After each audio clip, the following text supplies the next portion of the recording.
ആത്തമരം എൻ്റെ വീടിന് കിഴക്ക് വശത്ത് ഒരു ആത്തമരം ഉണ്ട്. അപ്പോൾ കാലത്ത് തന്നെ ഉദയസൂര്യൻ്റെ നല്ല ചൂടും കിട്ടി വീടിനൊരു തണുപ്പും തണലും ഒക്കെ ആയിട്ടാണ് നിൽക്കുന്നത്. അപ്പോൾ വീടിൻ്റെ തൊട്ടടുത്ത് തന്നെ ഇഷ്ടം പോലെ മരങ്ങൾ വെച്ച് പിടിപ്പിച്ചേക്കാണ്. കാരണം നല്ല ഓക്സിജനും തണലും ശുദ്ധവായും കിട്ടാൻ. അപ്പോൾ ഇതാണ് ആത്തച്ചക്ക, കണ്ടില്ലേ? ഇതാണ് ആത്തച്ചക്ക.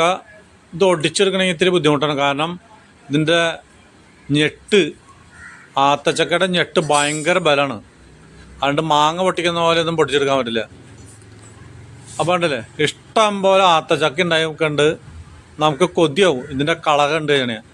അപ്പം നമുക്കിതൊന്നും പണം കൊടുത്ത് വാങ്ങാനായിട്ട് വളരെ ബുദ്ധിമുട്ടാണ്. സാധനം മാർക്കറ്റിലില്ല. അപ്പം നിങ്ങൾക്ക് ഒരു പച്ച കളറ് ആത്തച്ചക്ക പോലെയുള്ള ഒരു സാധനം കിട്ടും. അതാണ് സീതപ്പഴം. അത് നമ്മളുടെ നാട്ടിലേക്ക് കൂടുതലല്ല മുഴുവനും വരുന്നത് തമിഴ്നാട്ടിൽ നിന്നും കേരളത്തിലേക്ക് ഇറക്കുമതിയാണ്. അപ്പോൾ ഈ ആത്തച്ചക്ക എന്ന് വെച്ചിട്ടുണ്ടെങ്കിൽ നമുക്കൊന്നും കിട്ടാവുന്ന സാധനമല്ല. വളരെ സ്വാദിഷ്ടമായിട്ടുള്ളൊരു ഭക്ഷണമാണ്. അടിപൊളി സാധനമാണ്. അപ്പോൾ ഞാൻ ഇതൊക്കെ പൊട്ടിച്ച് മുണ്ടിൻ്റെ ഉള്ളിലിട്ടിട്ട് താഴേക്ക് കൊണ്ടുവരണം കണ്ടോ. അപ്പോൾ താഴത്തേക്ക് ഇടാൻ പാടില്ല. വലത്തോട്ടിയിൽ പെട്ടെന്ന് പൊട്ടിക്കാൻ പറ്റില്ല. കാരണം ഇതിൻ്റെ ഞെട്ട് കണ്ടില്ലേ, ഒരു വടി പോലെ തന്നെ ഒരു ചൂരൽ വടിയുടെയൊക്കെ വണ്ണുണ്ട് കേട്ടോ. നമ്മളുടെ വിരലിൻ്റെ വണ്ണുണ്ട്. അപ്പോൾ അതിങ്ങനെ ഒടിച്ചെടുക്കണം. അപ്പോൾ ഉണ്ടോ ഇപ്പോൾ 2-3 പഴുത്തതും കിട്ടി. അപ്പോൾ നമ്മളുടെ കോഴിക്കോട് നിന്ന് വരുന്ന കടവവ്വാലുകളൊക്കെ കുറച്ചൊക്കെ കൊണ്ടുപോയി. ബാക്കി ഒരു 5-10 ഉണ്ടായി. അപ്പോൾ ഒരു 5 ഇപ്പോൾ പൊട്ടിച്ച് കിട്ടി. ഇതിന് മുന്നേ ഒരു 5-6 കിട്ടി. അങ്ങനെ ഒരു 10-20 കിട്ടിയിട്ടുണ്ട്.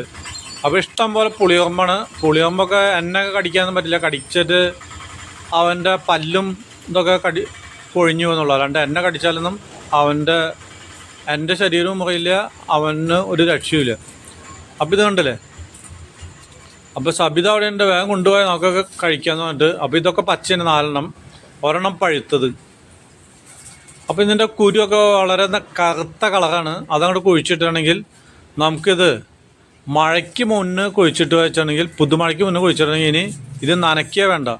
പിന്നെ ഇതിൻ്റെ പ്രത്യേകത നമ്മൾ വളം കൊടുത്തില്ലെങ്കിലൊക്കെ ഇത് തന്നെ ഇതിൻ്റെ വേരുകൾ നാനാ ഭാഗത്തേക്കും സഞ്ചരിച്ചിട്ട് ഇഷ്ടംപോലെ വെള്ളം വളമൊക്കെ അവിടെ നിന്ന് കിട്ടും. അപ്പോൾ ഇതൊക്കെ നിങ്ങളെല്ലാവരും കൃഷി ചെയ്യുക. കണ്ടില്ലേ, അടിപൊളി സാധനം.